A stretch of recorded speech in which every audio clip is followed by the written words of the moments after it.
Dear friends, state bank of India clerical recruitment ഈ വർഷത്തെ notification ഇപ്പോൾ ലാസ്റ്റ് മന്ത് ആണെങ്കിലും ഇപ്പം വന്നു കഴിഞ്ഞു. ഇപ്പോൾ നല്ലൊരു നമ്പറാണ്. 14,000 സംതിങ്, അറൗണ്ട് 15,000 അകത്തുള്ളൊരു നമ്പറാണ് ഓൾ ഇന്ത്യ സെലക്ഷൻസ്. അതിൽ നമ്മുടെ കേരളത്തിൽ നിന്ന് തന്നെ നമുക്ക് 426ഓളം വേക്കൻസികൾ കേരളത്തിൽ നിന്ന് തന്നെയുണ്ട്. ഇപ്പോൾ സ്റ്റേറ്റ് ബാങ്ക് ഓഫ് ഇന്ത്യയിൽ ഇത്രയും നമ്പർ ഓഫ് വേക്കൻസീസ് ഒരുമിച്ച് വരിക എന്ന് പറഞ്ഞാൽ നല്ലൊരു അഡ്വാൻറ്റേജാണ്. അതിൻ്റെ ഓപ്പർച്യൂണിറ്റി നന്നായിട്ട് മനസ്സിലാക്കിയിട്ട് നമ്മൾ വളരെ കൃത്യമായിട്ട് അത് നമുക്ക് സ്കോർ ചെയ്തെടുക്കാനായിട്ട് തയ്യാറാവണം. അതാണ് ഏറ്റവും വേണ്ടുന്നത്. 2025 എന്ന് പറയുമ്പോൾ ആദ്യത്തെ ഫസ്റ്റ് ഹാഫിന് മുമ്പ് നിങ്ങൾക്ക് ജോബിന് കയറാം. സ്റ്റേറ്റ് ബാങ്ക് ഓഫ് ഇന്ത്യക്കാരനാവാം, അല്ലെങ്കിൽ ഇന്ത്യക്കാരിയാവാം. അതാണ് അതിൻ്റെ ഏറ്റവും വലിയൊരു പ്രത്യേകത. Recruitment notification അടുത്തുണ്ടായിരുന്നു.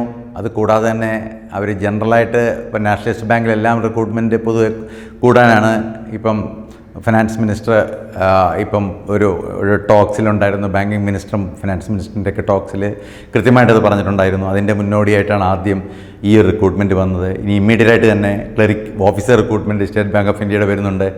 അതും ഇതിനോടൊപ്പം തന്നെ ഉണ്ട്. അപ്പോൾ ഇത് പ്രിപ്പയർ ചെയ്ത് നിൽക്കുന്നവർക്ക് മാത്രമേ ഇതിനകത്ത് ഒരു പാർട്ടാവാൻ പറ്റൂ. അല്ലാതെ ഈ റിക്രൂട്ട്മെൻറ്റ് വരുമ്പം പെട്ടെന്ന് നമ്മൾ പോയി പെട്ടെന്ന് റെഡിയാക്കിയ ഒരുവിധം പ്രിപ്പയർ ചെയ്ത് നോക്കുന്ന ആളുകളാണെങ്കിൽ വളരെ ഡെഫിനറ്റായിട്ടും ഈ ഒരു പ്രോഗ്രാമിനകത്ത് അവരും ഉൾപ്പെടും. അതാണ് അതിൻ്റെ പ്രത്യേകത. എങ്കിലും 2 മാസം ഉണ്ടായ സ്ഥിതിക്ക് പ്രിലിമിനറിക്ക് തന്നെ 2 മാസമുണ്ട്. പിന്നെ 1 മാസം കൂടെ കിട്ടും. എന്തായാലും ഏപ്രിലാവും പരീക്ഷ. മിക്കവാറും മാർച്ച് ലാസ്റ്റ് അല്ലെങ്കിൽ ഏപ്രിൽ. അപ്പം ഈ പീരീഡിൽ ഇൻറ്റൻസീവായിട്ട് മാക്സിമം സ്ട്രെയിൻ എടുത്ത് വർക്ക് ചെയ്യുന്ന ഒരാളിന് പുതിയതായിട്ട് തുടങ്ങിയാൽ പോലും അത് കറക്റ്റ് ചെയ്യാൻ പറ്റും. ആ ഒരു സാഹചര്യം അത് അവരുടെ വിൽ പവറാണ്. എത്രത്തോളം ടൈം ഇതിന് യൂസ് ചെയ്യുന്നു എന്നുള്ളതാണ് എൻ്റെ പ്രധാനം.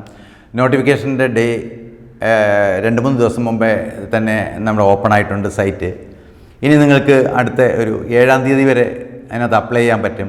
വളരെ കൃത്യമായിട്ടെല്ലാം നോക്കിയിട്ട് OBC ആയാലും അഡ്വാൻറ്റേജ് ഉള്ളതെല്ലാം നന്നായിട്ട് മനസ്സിലാക്കിയിട്ട് ഒരു തെറ്റ് വരാത്ത രീതിയിൽ വേണം നമ്മളിത് അപ്ലൈ ചെയ്യാനായിട്ട്. OBCക്കാർക്ക് നോൺ ക്രീമി ലെയർ സർട്ടിഫിക്കറ്റ് വാങ്ങിയിട്ട് മാത്രമേ OBC എലിജിബിലിറ്റി കണ്ടെത്താവൂ. സെൻട്രൽ ഗവൺമെൻറ് നോംസ് അനുസരിച്ചുള്ള നോൺ ക്രീമി ലെയർ സർട്ടിഫിക്കറ്റ്. അതുപോലെ തന്നെ EWS ഉണ്ട്, എക്കണോമിക്കലി വീക്കർ സെക്ഷൻ ഉണ്ട്. ആ ജനറൽ കാറ്റഗറിക്കുള്ള ഒരു അഡ്വാൻറ്റേജാണ്.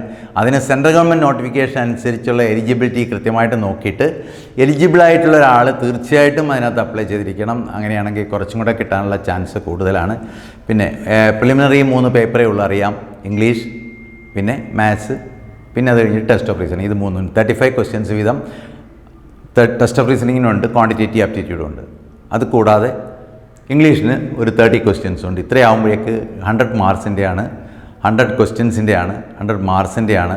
ഇത് നമുക്ക് 1 അവർ കൊണ്ട് കംപ്ലീറ്റ് ചെയ്യണം. ആ രീതിയിലേക്ക് ഒരു പ്രിപ്പറേഷൻ സ്പീഡും ആക്യുറസിയൊക്കെ മെയിൻറ്റെയിൻ ചെയ്ത് പോകുന്ന ഒരാളിന് വളരെ ഈസി ആയിട്ട് അപ്രോക്സിമേറ്റ് ഒരു 65-68 റേഞ്ചൊക്കെ ആകുമ്പോഴേക്ക് ക്വാളിഫൈ ആവും.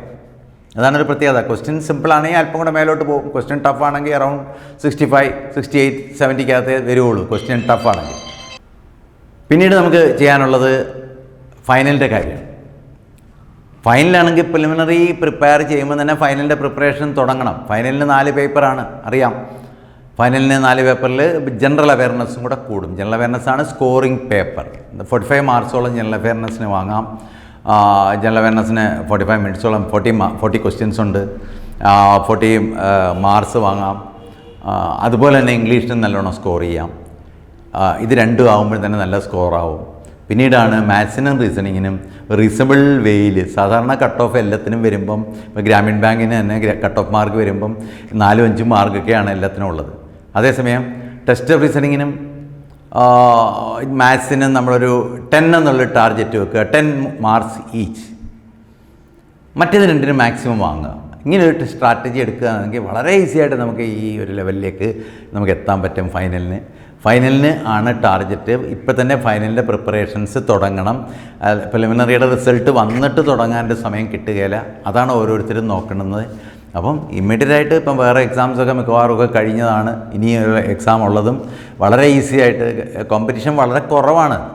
അപ്പോൾ കഴിഞ്ഞ പരീക്ഷകളുടെയൊക്കെ മാർക്ക് നമ്മൾ സൈറ്റിൽ നിന്ന് ഓരോരുത്തർക്കും കിട്ടും, പേഴ്സണൽ മാർക്സ് കിട്ടും. ആ മാർക്സ് എടുത്ത് നോക്കുമ്പോഴാണ് ഇത്രയും കുറവാണോ സെലക്ഷൻ്റെ മാർക്ക്, കട്ട് ഓഫ് മാർക്ക് എന്ന് തോന്നും. അത്രയ്ക്കും കുറവാണ്. കോമ്പറ്റീഷൻ വളരെ കുറവെന്ന് പറയാം. നേരത്തെ വളരെയധികം പ്രൊഫഷണൽസ് ബാങ്കിങ് സെക്ടറിൽ വരുമായിരുന്നു. ഇപ്പോൾ അത്രയൊരു തിരക്കില്ല. വളരെ കുറച്ച് പേരെ പ്രിപ്പയർ ചെയ്യുന്നുള്ളൂ. കോൺഫിഡൻസ് തന്നെ പലർക്കും ഇല്ല. ബാങ്ക് എക്സാം, ബാങ്കുകാർ തന്നെ ബാങ്കിൻ്റെ ജോബ് നെഗറ്റീവ് ആക്കി വെച്ചിരിക്കുക. ഭയങ്കര സ്ട്രെയിനാണ്, ബാങ്കിൽ ഭയങ്കര പ്രഷറാണ്, അങ്ങനെയൊന്നുമില്ല. പബ്ലിക് സെക്ടറിൽ എവിടെ ജോലി കിട്ടിയാലും അതിലകത്ത് ബെസ്റ്റ് ഓപ്ഷൻ നമ്മുടെ എക്കണോമിക് ഓപ്പർച്യൂണിറ്റി നോക്കുമ്പോൾ ഏറ്റവും best option banking and financial sector തന്നെയാണ്. അത് എല്ലാ ഫ്രഞ്ച് ബെനിഫിറ്റ്സും കിട്ടും. നമുക്ക് 60 ഇയേഴ്സ് വരെ ജോബ് കിട്ടും. ഈ 60 ഇയേഴ്സ് കഴിഞ്ഞാൽ പ്രൈവറ്റ് സെക്ടറിലല്ല വർക്ക് ചെയ്യാൻ താല്പര്യമുള്ളവരാണെങ്കിൽ അവിടെ പോലും നമ്മുടെ മുത്തൂറ്റ് ഫിനാൻസ്, മണപ്പുറം ഫിനാൻസ്, ഒരുപാട് നോൺ ബാങ്കിങ് ഫിനാൻഷ്യൽ ഇൻസ്റ്റിറ്റ്യൂഷൻസ് നിറയുണ്ട്. അവിടെ എല്ലാം വർക്ക് ചെയ്യുന്ന ആളുകൾ 60 കഴിഞ്ഞവരാണ്. അപ്പം ബാങ്കിൽ നിന്ന് ഇറങ്ങിയിട്ട് നേരെ അവിടെയും വർക്ക് ചെയ്യാനുള്ള ഓപ്പർച്യൂണിറ്റി കിട്ടുകയാണ്. ഇതെല്ലാം കഴിഞ്ഞിട്ട് 70 or 75 കഴിഞ്ഞാലും നിങ്ങൾക്ക് ജോലി ചെയ്യാൻ എന്നും ആവശ്യമില്ല എന്ന് കാണുമ്പോൾ നിങ്ങൾക്ക് സ്റ്റോപ്പ് ചെയ്യാം. അതല്ല 60 സ്റ്റോപ്പ് ചെയ്യണമെന്നവർക്ക് വേറെ കുഴപ്പമില്ല, 60 സ്റ്റോപ്പ് ചെയ്യാം. പക്ഷേ പെൻഷൻ 60 തൊട്ട് നിങ്ങൾക്ക് എലിജിബിൾ ആവുന്നു, പെൻഷൻ കിട്ടുന്നുണ്ട്. ആ പെൻഷൻ എന്ന് പറഞ്ഞാൽ ലൈഫ് ലോങ് ആണ്. നിങ്ങൾ എന്ന് വരെ ജീവിച്ചിരിക്കുന്നു അന്ന് വരെ കിട്ടുന്നുണ്ട്. നിങ്ങളുടെ സ്പൗസ് ആരെങ്കിലും ഒരാൾ ഇല്ലാതായാൽ പോലും മറ്റേയാളുടെ പെൻഷൻ പോലും അവർക്ക് എലിജിബിൾ ആവുന്നു. അപ്പോൾ ഫ്രിഞ്ച് ബെനിഫിറ്റ്സ് ഏറ്റവും കൂടുതലുള്ളതും ഈ ഇത്തരം മോണിറ്ററി ബെനിഫിറ്റ്സ് എല്ലാം ഉള്ളതും വേറെ ഒരു സെക്ടറും ഇല്ല. റെഗുലർ റിക്രൂട്ട്മെൻറ്റാണ് ഇവിടെ നടക്കുന്നത്. എല്ലാ വർഷവും മിനിമം ആയാലും റിക്രൂട്ട് ചെയ്യുന്നുണ്ട്. പിന്നെ ഈ വർഷം തന്നെ മിനിമം ഇത് തന്നെ 6 months കൊണ്ട് നിങ്ങളുടെ പോസ്റ്റിംഗ് ആവും. അപ്പോൾ ഇതൊക്കെ മനസ്സിലാക്കിയിട്ട് അത്ര ഒരു ഓപ്പർച്യൂണിറ്റി ആയിട്ട് ഇതിനെ കാണണം. ഈ 24 ലാസ്റ്റിൽ തന്നെ ഇത് വന്നു. അത് തീർച്ചയായിട്ടും ഒരു വലിയ അഡ്വാൻറ്റേജാണ്.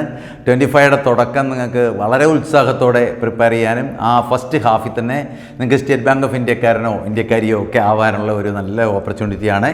അത് തീർച്ചയായിട്ടും നിങ്ങൾ എത്തണം. അതിന് എന്ത് വില കൊടുത്തും നിങ്ങളുടെ വാല്യുബിൾ ടൈം യൂട്ടിലൈസ് ചെയ്യണം. തീർച്ചയായിട്ടും നമുക്ക് അതിന് എത്രത്തോളം നമുക്ക് ഹെൽപ്പ് ചെയ്യാൻ പറ്റുമോ അതെല്ലാം നമ്മൾ അതിനോടൊപ്പം തന്നെ നിങ്ങളോടൊപ്പം ഉണ്ട്. അത് എത്രത്തോളം ഹെൽപ്പ് ചെയ്യണമെങ്കിൽ ഹെൽപ്പ് ചെയ്യാം.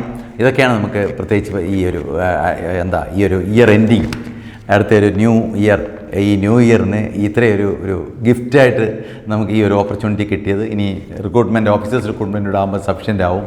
Okay, all the best. Thank you.